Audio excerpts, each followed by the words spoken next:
اعلی حضرت مفتی اعظم حجت الاسلام بریلی تجھے سلام۔ السلام علیکم ورحمۃ اللہ تعالی وبرکاتہ۔ مرکز اہل سنت جامعہ رضویہ منظر اسلام کے یوٹیوب چینل ہم سبق درس نظامی میں آپ کا خیر مقدم ہے۔ پیارے بچوں، جنہوں نے ہمارے چینل کو اب تک سبسکرائب نہیں کیا ہے وہ ضرور سبسکرائب کر لیں اور بیل آئیکن بھی دبا دیں تاکہ ہر ایک ویڈیو کی نوٹیفیکیشن اپلوڈ کرتے ہی آپ تک پہنچ جائے، اور اپنے ساتھیوں سے بھی شیئر کریں۔ بات پسند آئے تو لائک بھی کریں اور اپنے قلبی تأثر کو کمنٹ کر کے ضرور بتائیں۔ اب آپ کے سامنے جامعہ رضویہ منظر اسلام کے ایک اہم اور ماہر استاد حضرت مولانا مفتی محمد ابراہیم صاحب قبلہ ہدایہ کا درس دیں گے۔ آپ ان کی گفتگو کو بغور سماعت فرمائیں۔ بسم اللہ الرحمن الرحیم۔ ولو قال انتی الطلاق او انتی طالق الطلاق او انتی طالق طلاقا فإن لم تكن له نیہ او نوا واحدہ او سنتین فہی واحدۃ رجعیہ وإن نوا ثلاثا فثلاث۔ فرماتے ہیں اگر انتی الطلاق کہا یا انتی طالق الطلاق کہا یا انتی طالق طلاقن کہا تو ان تینوں صورتوں میں اگر شوہر نے ایک طلاق کی نیت کی یا کوئی بھی نیت نہیں کی یا دو طلاقوں کی نیت کی، ان تمام صورتوں میں طلاق رجعی ایک واقع ہوگی۔ کب؟ کوئی نیت نہ ہو، ایک نیت ہو، ایک کی نیت ہو یا دو کی ہو، ایک طلاق رجعی واقع ہوگی۔ اور اگر تین کی نیت کر لی تو تین طلاقیں واقع ہو جائیں گی۔ دوسرے اور تیسرا والا جو لفظ ہے انتی طالق الطلاق یا انتی طالق طلاقن، یہ جو ہے نا دوسرا اور تیسرا، فرماتے ہیں ان میں تو طلاق کا وقوع ظاہر ہے کہ ایک طلاق واقع ہوگی عدم نیت کی صورت میں یا ایک کی نیت یا دو کی نیت کی صورت میں۔ کیوں؟ اس لیے کہ اس نے نعت کا ذکر کیا ہے نا، اور اس سے طلاق واقع ہوتی ہے۔ کیا واحد کیا نا، نعت کا ذکر ہے نا، اسی سے طلاق واقع ہوگی۔ اور جب اس نے اس کا ذکر کیا اور مصدر بھی اس کے ساتھ ذکر کیا، نعت کا طالق کہا، کیا طالق، اور اس کے ساتھ مصدر بھی ذکر کیا، تو اب اس نے اس کی قوت کو اور زیادہ بڑھا دیا۔ اگر صرف انتی طالق کہتا، صرف نعت کا ذکر ہوتا تو طلاق واقع ہو جاتی۔ اب جب نعت کے ساتھ ساتھ مصدر بھی ذکر ہے تو بدرجہ اولا طلاق واقع ہو جائے گی۔ تو دوسری اور تیسری صورت میں تو طلاق کا وقوع ظاہر ہے کہ اس میں نعت کا ذکر ہے اور ساتھ ہی مصدر کا بھی ذکر ہے۔ لیکن پہلی والی جو صورت ہے انتی الطلاق، اس میں صرف مصدر کا ذکر ہے، تو فرماتے ہیں اس سے بھی طلاق واقع ہوگی، اس لیے کہ مصدر ذکر کیا جاتا ہے اور اس سے مراد اسم ہوتا ہے۔ کیا مراد اسم ہوتا ہے؟ جیسے زید عادل، رجل عادل، تو عادل مصدر مذکور ہے لیکن اس سے مراد عادل ہوتا ہے۔ تو انتی الطلاق کہنا ایسا ہی ہے جیسے کہ انتی طالق کہنا، بس میں کہ مصدر سے اسم فاعل مراد ہوتا ہے۔ تو جیسے انتی طالق سے طلاق واقع ہو جائے گی، ایسی الطلاق کو یا مصدر کو فاعل کے معنی میں مان کر اس سے بھی طلاق واقع ہو جائے گی۔ یہی وجہ ہے کہ اگر اس نے انتی طلاق کہا صرف انتی طلاق، تو اس سے بھی طلاق واقع ہو جائے گی اور اس میں کوئی نیت وغیرہ کی بھی حاجت نہیں ہوگی۔ اور طلاق جو واقع ہوگی وہ رجعی طلاق واقع ہوگی، اس لیے کہ یہ لفظ صریح ہے اور اس کا استعمال اسی میں غالب ہے۔ بات سمجھ میں آ گئی؟ ہاں، اگر تین طلاقوں کی نیت کر لے، انتی طلاق کہا یا کوئی بھی یہ جملہ کہا اور نیت کر لی اس نے تین طلاقوں کی، تو تین کی نیت یہ درست ہے، چونکہ مصدر یہ عموم کا اور کثرت کا احتمال رکھتا ہے، عموم کا احتمال رکھتا ہے چونکہ یہ اسم جنس ہے۔ تو جیسے دوسرے تمام اسمائے اجناس میں عموم کا احتمال ہوتا ہے، ایسے اس میں بھی، لہذا یہ ادنا کو شامل ہوگا۔ ادنا کو، چونکہ جنس کا اطلاق قلیل و کثیر سب پر ہوتا ہے، تو ادنا کو یہ شامل ہوگا اور کل کا احتمال رکھے گا۔ ادنا جو ہے اس کا ثبوت تو بالیقین ہوگا، وہ تو متیقن ہے، البتہ ہاں 3 طلاق کا وقوع یہ محتمل ہے، اس کا ثبوت نیت کی بنیاد پر ہو جائے گا۔ ہاں 2 طلاق کی اگر اس نے نیت کی تو یہ درست نہیں ہے۔ کیوں درست نہیں ہے؟ اس لیے کہ 2 طلاق کا دو یہ عدد ہے، عدد، اور مصدر میں عدد کا احتمال نہیں ہوتا۔ 1 طلاق واقع ہوگی فرد حقیقی ہونے کے اعتبار سے، اور 3 طلاقیں واقع ہوں گی فرد حکمی یعنی جنس ہونے کے اعتبار سے، اور 2 نہ فرد حقیقی ہے نہ فرد حکمی ہے، اس لیے 2 طلاق کی نیت کرنا درست نہیں ہے۔ البتہ ان میں امام ظفر کا اختلاف ہے، وہ یہ کہتے ہیں کہ اگر اس نے 2 طلاق کی نیت کی تب بھی 2 طلاقیں واقع ہو جائیں گی، اس لیے کہ 2-3 کا بعض ہے، 2-3 کا بعض ہے، تو جب 3 کی نیت صحیح ہے تو جو بعض ہے اس کی نیت بھی صحیح ہوگی۔ لیکن ہمارا جواب بیٹا وہی ہے کہ 3 کی نیت کرنا اس وجہ سے صحیح ہے کہ یہ کل جنس ہے، یہاں تک کہ اگر عورت وہ باندھی ہو تو اس کے حق میں 2 طلاق کی نیت کرنا بھی صحیح ہوگا جنسیت کے اعتبار سے، کہ اس کے حق میں 2 طلاق ہی کل جنس ہے۔ لیکن اگر عورت آزاد ہے تو اس کے حق میں نہیں، اس لیے کہ یہ عدد ہے، اور لفظ مصدر یہ عدد کا احتمال نہیں رکھتا ہے۔ بات سمجھ آ گئی؟ دیکھو، وَلَوْ قَالَ أَنْتِ الطَّلَاقُ او انتی طالق طلاق او انتی طالق طلاقا فإن لم تکن لہ نیہ، تو اگر اس سے اس کی کوئی نیت نہ ہو، تو اگر اس کی کوئی نیت نہ ہو، او نوا واحدتن او سنتین، یا اس نے 1 کی نیت کی یا 2 کی، فہی واحدۃ رجعیہ، تو اب 1 طلاق ہوگی رجعی ہوگی، وإن نوا ثلاثا فثلاث، اور اگر 3 کی نیت کی ہے تو 3 واقع ہوں گے، ووقوع طلاق باللفظۃ الثانیہ والثالثہ ظاہر،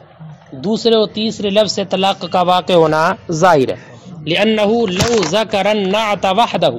اس لیے کہ اگر وہ صرف نعت کا ذکر کرتا یقع بہ طلاق، تو اس سے طلاق واقع ہو جاتی، فإذا ذکرہ، تو جب اس نے نعت کا ذکر کیا، وذکر المصدر معہ،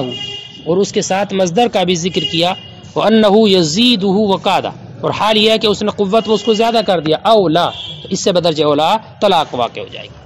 وَأَمَّا وُقُوعُهُ بِاللَّفْظَةِ الْأُولَى، اور رہا طلاق کا واقع ہونا پہلے والے لفظ سے، پہلا کون سا؟ انتی الطلاق، یعنی انتی کے ساتھ مصدر کا ذکر کیا،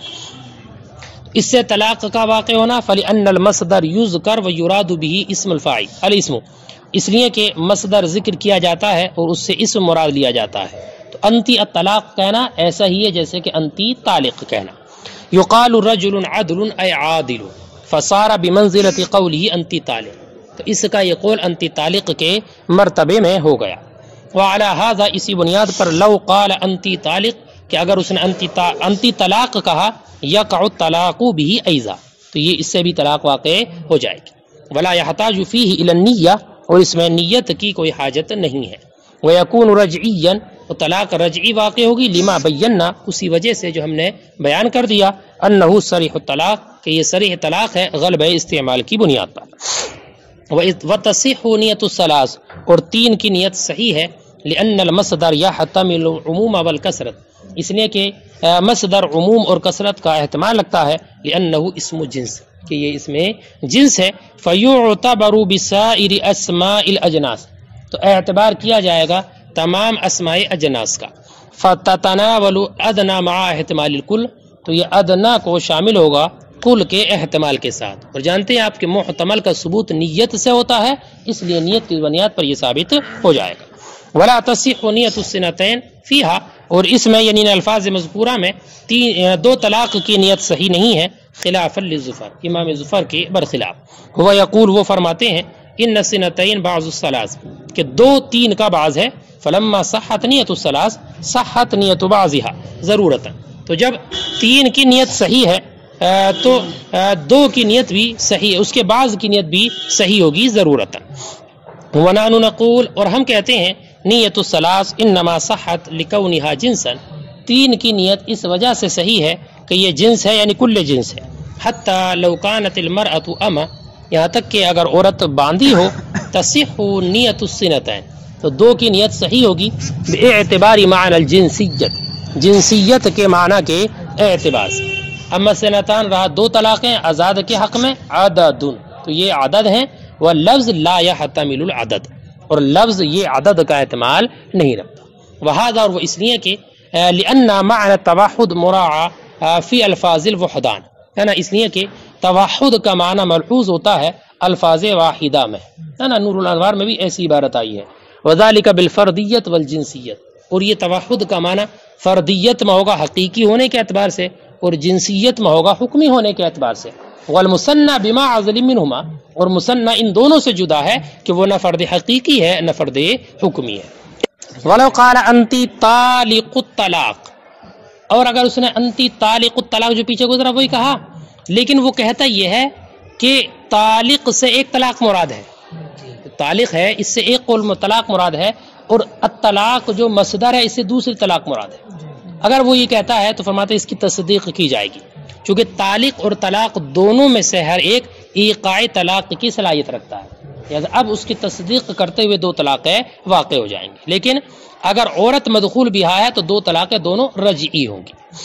ولو قال انتی طالق الطلاق وقال اردت بقولی طالق واحدہ، اور کہتا ہے کہ میں نے مراد لیا اپنے قول طالق سے ایک طلاق کو، وبقولی الطلاق اخرى، اور اپنے قول الطلاق سے دوسری طلاق کو، یصدق، تو اس کی تصدیق کی جائے گی، لأن كل واحد منهما صالح للإيقاع، اس لیے کہ ان دونوں میں سے ہر ایک صلاحیت رکھتا ہے ایقاع طلاق کی، فكأنه قال، تو گویا کہ اس نے یہ کہا ہے انتی طالق و طالق فتقع رجعیتان، تو اب دو رجعی طلاقیں واقع ہوں گی، اذا كانت مدخولا بها، جبکہ عورت مدخول بها، واذا اضاف الطلاق الى جملتها او الى ما يعبر به عن الجملہ وقع الطلاق۔ اب یہاں سے یہ بیان فرماتے ہیں کہ اگر طلاق کو جملہ عورت کی جانب سے مضاف کیا، بئی طور کہ اس نے کہا انتی طالق، تو یہ جملہ کی جانب پور مکمل عورت کی جانب مضاف ہے طلاق، یا اس نے طلاق کی اضافت کی ایسے جز کی جانب کہ جس سے کل کی تعبیر کی جاتی ہے، جس سے کل کی تعبیر کی جاتی ہے، تو اب بھی طلاق واقع ہو جائے گی، اس لیے کہ اس نے طلاق کو مضاف کیا ہے اس کے محل کی جانب۔ مثلا اس نے یہ کہا انتی طالق، تو یہ کل کی مثال ہے نا، یا اس نے کہا رقبت کی طالق، تو رقبہ گردن، یعنی معنی گردن، تو رقبہ سے مراد صرف گردن ہی نہیں ہوتا بلکہ پوری ذات مراد ہوتی ہے نا، تو یہ ایسا جز ہے جس سے کل کی تعبیر کی جاتی ہے۔ یا اس نے کہا عنق کی طالق، عنق ہے نا، تو اس سے بھی کل کی تعبیر ہوتی ہے۔ یہ کہا رأس کی طالق ہے نا، یا روح کی، بدن کی، جسد کی، فرج کی، وجہ کی، یہ تمام ایسے اعضاء ہیں کہ جن جز تو ہیں انسان کے جسم کا، لیکن ان کے ذریعے کل کی تعبیر کی جاتی ہے۔ اگر ان اجزاء کی جانب طلاق کو مضاف کیا تو طلاق واقع ہو جائے گی، کیونکہ ان سے کل مراد لیا جاتا ہے، ٹھیک ہے۔ وَإِذَا أَضَافَ الطَّلَاقَ إِلَى جُمْلَتِهَا، اور اگر طلاق کو مضاف کیا اس کی جملہ کی جانب، او إِلَى مَا يُعَبَّرُ بِهِ عَنِ الْجُمْلَةِ، کہ اس کی جانب مضاف کیا کہ جس سے تعبیر کی جاتی ہے، جملے جس کی تعبیر جملے سے کی جاتی ہے، جس سے جملے کی تعبیر کی جاتی ہے، جملہ عورت مراد ہوتی ہے اس سے، وقع الطلاق، تو طلاق واقع ہو جائے گی، لأنه أضيف إلى محله، اس لیے کہ اس کی اضافت کی گئی ہے اس کے محل کی جانب۔ وذالک مثل، اور وہ جیسے کہ وہ یہ کہے انتی طالق، کیوں؟ لأن التا ضمیر المرأة، اس لیے کہ تا جو ہے یہ ضمیر مرأة ہے۔ او یقول، یا وہ کہے رقبت کی طالق، عنق کی طالق، بیٹا سمجھ آئی بات، رأس کی طالق، روح کی، بدن کی، او جسد کی، او فرج کی، او وجہ کی، کیوں طلاق واقع ہوگی؟ لأنه يعبر بها عن جمیع البدن، اس لیے کہ ان الفاظ سے تعبیر کی جاتی ہے جمیع بدن۔ اما الجسد والبدن فظاہر، ہے نا، فرماتے ہیں رہا جسد اور بدن، یہ تو ظاہر ہے کہ اس سے پورا جسم اور بدن مراد ہوتا ہے۔ وَقَضَى غَيْرُهُمَا، ایسے ان کے علاوہ جو اور الفاظ شمار کیے ہیں ان سے بھی کل کی تعبیر ہوتی ہے، جیسے کہ رقبہ ہے، تو اس کے بارے میں اللہ رب العزت نے قرآن میں ارشاد فرمایا فَتَحْرِيرُ رَقَبَةٍ، تو رقبہ سے مراد صرف گردن نہیں ہے بلکہ اس کی پوری ذات مراد ہے، ذات غلام مراد ہوتی ہے۔ فَتَحْرِيرُ رَقَبَةٍ، وقال، اور ایک آیت کریمہ فرمایا فَظَلَّتْ أَعْنَاقُهُمْ لَهَا خَاضِعِينَ، تو اعناق سے مراد ان کی مکمل ذات ہے۔ وقال علیہ السلام، اور نبی اکرم نے فرمایا لعن اللہ الفروج علی السروج، ہے نا، اللہ رب العزت نے عورتوں کے زینوں وغیرہ پر سوار ہونے سے منع کیا، گھوڑ سواری کرنے سے، جانوروں پر سوار ہونے سے اللہ نے اس پر لعنت کی۔ تو اب فروج بیٹا فرض کی جمع، اس سے مراد وہی شرمگاہ نہیں ہے بلکہ مراد صاحب فروج ہے نا، صاحبۃ الفروج، یعنی وہی عورتیں، ان کی ذات مراد ہے۔ وَيُقَالُ، ایسے راس کا ذکر ہے نا، کہا جاتا فلان رأس القوم، فلاں قوم کا سردار ہے، قوم کا سر ہے نا، یا کہتے ہیں فلاں قوم کی ناک ہے، مراد وہی پوری قوم کا رہنما ہے۔ ایسے ہی چہرے کا ذکر کیا، وجہ العرب، یعنی وجہ العرب بولا جاتا ہے، یہ آیت کریمہ میں بھی ہے اینما تولوا فثم وجہ اللہ، تو وجہ اللہ سے مراد مکمل ذات ہے۔ میرے پاس میں آ رہی ہے؟ ایسی ہلاکا روحہ بمعنی نفس، روح نفس کے معنی میں ہے۔ ومن هذا القبیل الدم فی روایتی، اور اسی قبیل سے دم ہے ایک روایت میں، یعنی اگر دم کہا تو دم بھی ایسا ہے کہ جس سے کل مراد ہوتا ہے، ایک روایت کے مطابق یقال دمہ حدر، کہا جاتا ہے اس کا خون حدر ہے، باطل ہے نا، تو دم سے مراد صرف خون ہی نہیں ہوتا بلکہ مکمل ذات ہوتی ہے۔ ومنہ النفس، اور اسی سے نفس بھی ہے، لفظ نفس کہ اس سے بھی کل مراد ہوتا ہے، وہ ہوا ظاہر، اور یہ ظاہر ہے۔ وَكَذَلِكَ إِن طَلَّقَ جُزْءًا شَائِعًا، اور ایسے ہی اگر طلاق کو مضاف کی، اس نے طلاق دی جزو شائع کو، جزو شائع سے مراد جزو غیر معین، جزو شائع سے مراد کیا بیٹا؟ جزو غیر معین ہے۔ مثلا اس نے کہا نصف کی طالق، ثلث کی طالق، ربع کی طالق، کہ تیرے آدھے کو طلاق، تیرے نصف کو طلاق، تیرے ربع کو طلاق، تو بیٹا آدھا، نصف، ربع، خمس یہ ایسا ہے جو جزو شائع ہے، جزو غیر معین ہے، اب اس کی بنیاد پر بھی طلاق واقع ہو جائے۔ وَكَذَلِكَ إِن طَلَّقَ جُزْءًا شَائِعًا، ایسے ہی طلاق واقع ہو جائے گی اگر اس نے طلاق دی جزو شائع میں، مثلا وہ کہے نصف کی او ثلث کی طالق، لأن الجزء الشائع محل لسائر التصرفات، اس لیے کہ جزو شائع، جزو غیر معین، یہ محل ہے تمام تصرفات کا، کل بیع، جیسے کہ بیع، جیسے کہتے ہیں نا آدھا غلام خرید لیا، دو لوگوں نے مل کر، تین لوگوں نے مل کر غلام خرید لیا، ثلث ثلث، تین تہائی کر کے۔ فَكَذَلِكَ يَكُونُ مَحَلًّا لِلطَّلَاقِ، ایسے ہی وہ طلاق کا محل ہوگا، الا انہ لا يتجزا فی حق طلاق، مگر یہ کہ وہ متجزی نہیں ہے طلاق کے حق میں، فیثبت فی الکل ضرورتا، اب یہ ضروری طور پر کل میں ثابت ہو جائے گی، یعنی ایسا نہیں ہو سکتا کہ صرف آدھے حصے میں طلاق ہو جائے، ہے نا، نصف میں طلاق ہو جائے، ربوع میں طلاق ہو جائے، یہ متجزی نہیں ہے، اس نے کل میں اس کا ثبوت ہو جائے۔